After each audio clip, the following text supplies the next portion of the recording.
I'd like to share with you today some of my experiences that have taught me about leadership. And to do so, I'll talk with you about some of my personal experiences, professional experiences, but the one common factor amongst all of them is going to be that they're a bit emotional. So please bear with me so that I don't lose it up here in front of all of you. But the one thing that I've learned as a business leader and as a business school professor is that if you can really touch people's hearts, that's the way that you can really get the maximum potential out of them. So I'm going to do my best today, and hopefully I'll be successful. Wish me luck. So to start off, naturally the story has to begin with childhood. This is a picture of me when I was in Boston as a toddler. And you may ask about this time in this conversation between us, what exactly does this guy's childhood have to do with me becoming a leader or becoming a better leader? And actually the answer to that question is everything. About 10 years ago, I had the opportunity to spend the day with the psychologist for one of the world's Olympic teams, and something that he said to me really stuck with me. He said to me, Bill, you know, when we're born, we're all leaders, and we all have a tremendous leadership capability. And then something happens over our lifetime that just eliminates our capability to really be leaders. Dr. Tim Elmore, an expert on exactly this subject, basically boils down the explanation to this to one simple fact, is that as parents, and I'm a parent, we tend to overprotect our children from the challenges and the failures in life. We want them in a very loving way to succeed and not to fail in anything that they do. The truth is really what we're doing by doing that is we're teaching them not to lead. So I guess that Nietzsche was right, that if it doesn't kill you, it definitely does make you stronger. And so I guess my first message then to you would be each and every one of you, whether or not you believe it, you all have a tremendous leadership capability within you. We all have it. And all that you have to do is that let life's challenges help it come out. So don't shy away from the challenges that you face. Don't shy away with failures. And on the contrary, when you are confronted with failure, go into it with your eyes and ears wide open and ready to learn from it. And hopefully during the course of the next 10 minutes or so, I'll be able to convince you that that's true. So I was born in Boston, raised in Montana. My wife tells me I should never tell anybody that I'm from Montana. She's convinced that that basically transmits to everybody that I'm a hick. And the truth is that I continue to believe that it makes me special. And so we'll come back to that, about feeling like we're all special. But this picture here is a picture of me when I was about 16 years old on the high school football team in Montana. Because in Montana we play football, play a different kind of football, the kind that you folks play around here in Europe. And I'm sure you can pick me out, right? Because the picture is quite easy to see. And it was only 31 years ago, so I'm sure you can pick me out. And I guess that you probably all would have picked this gentleman, right? That's probably the one you would have picked, right? Well, if you did, you were wrong. That's actually this gentleman. It's a guy by the name of Kirk Scrafford. And Kirk Scrafford played on my high school football team with me, and we actually both played a position called tight end. And a tight end is an offensive lineman, which is a big mass of men who stand up in front of the quarterback and protect him from getting basically destroyed by the defense in the football in the U.S. And Kirk played 9 years of professional football in the U.S. after we went to high school together. And actually the person, that's me, actually right there, over on the left. And I had the privilege of getting run over by Kirk on warm August afternoons in Montana and cool fall days. And one of those times, one of those cool fall days, after I'd just been absolutely run over by Kirk, I've never been in a car accident before, but it's got to be the closest thing to getting run over by a car that's ever happened to me. And so you can kind of imagine that I'm laying in the grass, a little bit of grass is kind of coming out of my ear, and I'm kind of like this sort of, and I'm staring up at the big blue sky in Montana, and it just suddenly dawned on me how tremendously awful I was as a football player. I mean, I just sucked. I was really, really bad as a football player. And to take this to a bit more of an intellectual level, Robert Kaplan, who some of you may have heard of, he did a lot of really interesting work on balanced scorecard, but he also did a lot of really interesting work on careers. And one of his observations about careers is that people make really bad career choices in life because they don't stop to think about what are their strengths and what are their weaknesses. But even the people who do stop and think about what are their strengths and what are their weaknesses, they end up making the wrong decision because they often pick the cool job, right? So they decide to be a football player because everybody else is playing football. But what he's actually learned is that what we do need to do is we probably need to do a better job picking what our strengths are and how they match with a specific job, the opportunity for us. One of the things that one of my British bosses used to say to me, and I think the British actually have a lot to teach us all about leadership and about teamwork, but he used to say to me, Bill, and during our performance evaluations each year, he would say, Bill, don't worry about your weaknesses. Focus on your strengths. Play to your strengths, and then surround yourself by a team that actually complements you on your weaknesses. So I guess the second thing I would say is if you want to be a leader and you want to occupy leadership positions, don't waste a lot of time doing things that you're not absolutely good at. Be sure you know what you're good at, and then surround yourself by really fantastic people who are even better than you and can complement you on your weaknesses. So I guess Dr. Tim Elmore, who I believe I mentioned a little while before, he would argue that our parents play a really critical role in developing us as leaders. And so naturally I've got my parents. So you've got Kathy and Bill Derrenger there, and my sister Nancy and myself with just months old. And the reason I wanted to share this picture with you is it haunts me somewhat. So it sits in my office at home where I work, I prepare to teach classes, I often study with my children.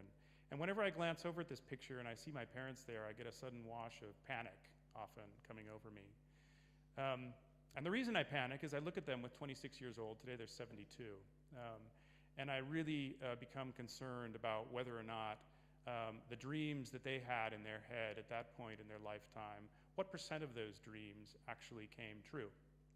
And for me, this is a bit of a terrifying thought to think, and then after that kind of washes over me and it goes away, I decide, no, they've lived a very adventuresome life, and I become relaxed again. But what I really would like all of you to think about is the importance of your dreams. It's really important to have a dream in life. We work for maybe 30, 40, 50 years, and we really are a miserable bunch of people if we don't have a dream, if work doesn't in some way or another become part of our dreams. From a more academic perspective, I often use John Cotter at work. I teach about change management and leading change at the business school where I teach. And one of the things that in Cotter's 8-step approach to leading change, one of the things that he mentions is it's very important to have a compelling vision that will really inspire people. He actually uses the word desirability. It has to be a truly desirable vision that you can convey to people to actually get them to want to change. And that actually brings me to the point that I wanted to convey to each of you here today is have a dream, live your dreams, and truly work to inspire people with your dreams if you want to get out there and lead. So the next thing I want to talk with you about is my own dream, or at least one of my dreams that I had at one point in my life. And none of you would ever know where this street is. It's an absolutely unknown street. It's called the Telares Street in Avilés, Asturias.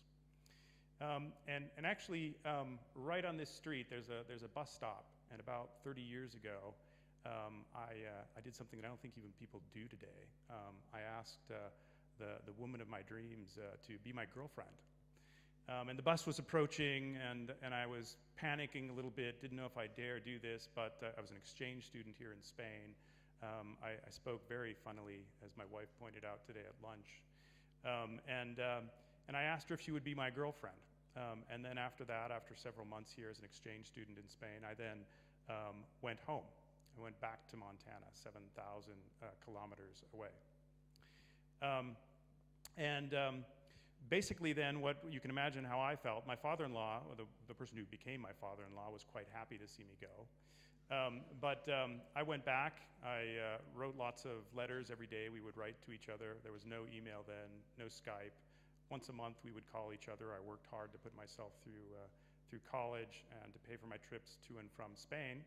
And 5 years later, here I was. This is with my Spanish parents who adopted me during this time period and took me in so I could spend time with the woman who became my wife.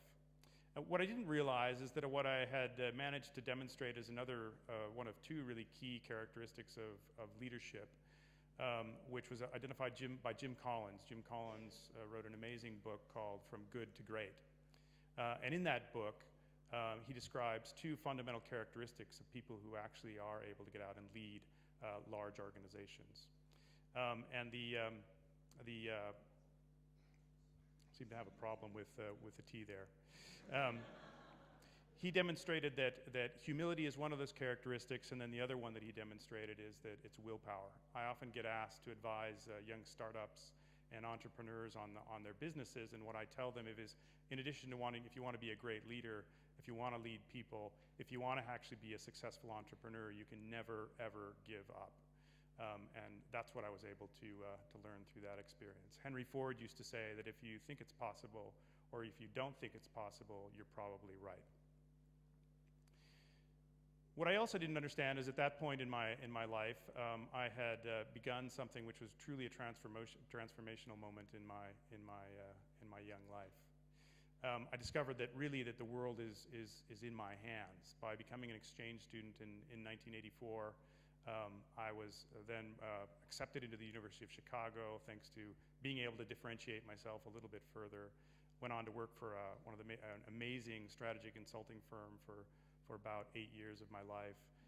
And I was able to actually live a sort of an adventure, truly an international career, which really culminated when I discovered my true calling in life, which was to run businesses, to be a CEO, and I was able to do that by the time I was 35.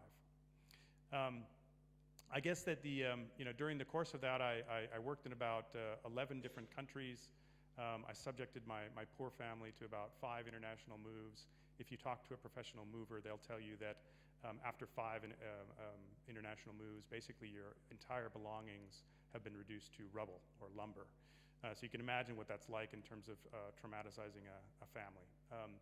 But I guess that the important thing that I wanted to highlight with this is that as you think about your careers, and if you want to actually develop into a leadership role, you really do have to make your career as borderless as possible. A recent study by one of the leading executive recruiters in the world demonstrated that about 35% of the people who ultimately reach the CEO level of jobs are the ones who have had an international career, and that percent is increasing, not decreasing. So make your career borderless if you dare to do so. So here I am in 2009 with a really bad haircut on the bottom left. We all have kind of make mistakes in life. So here I am, 2009, I'm CEO, 40 years old, married to the woman of my dreams, right? I've got 3 beautiful kids, living in the country I love, which is Spain. Everything's perfect, right? Well, wrong. What I've learned in life is when I get that feeling that everything is perfect, that it's absolutely perfect, everything is just right, that's when everything is going to go dramatically wrong. And so at that time, then the company, the consumer goods company that I was working for, asked me to move back to the US. I told them no, and they fired me.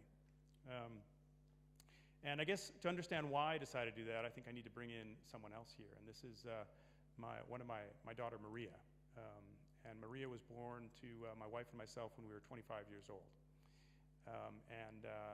We went into the hospital expecting it to be an amazing experience. We really didn't know what we were heading into. But by the time I left the hospital that evening, my wife was in intensive care. Maria was in intensive care. And I eventually learned that from the doctors that she would probably only live another couple of months because of the chromosomal disorder that she had. So I went home.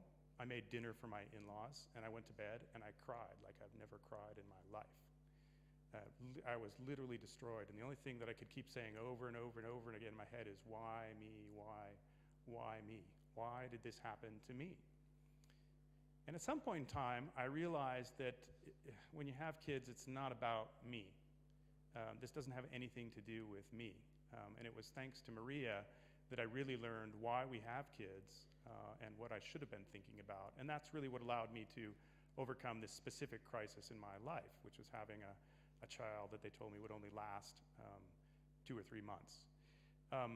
As it turns out, Maria's 21 years old today, so don't listen to the doctors. Sorry if there are any doctors in the crowd.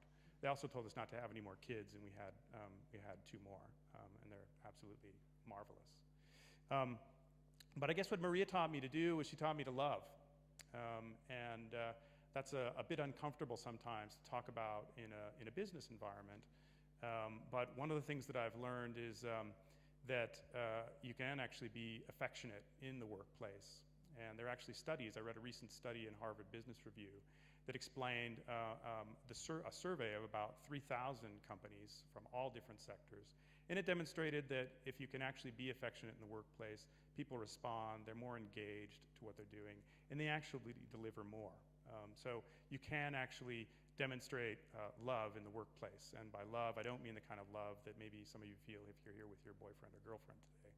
I mean the kind of love which is all about making other people happy. So as a leader, what I try to do is I try to serve others to improve their well-being and try to make them happy. That's what I do day in and day out.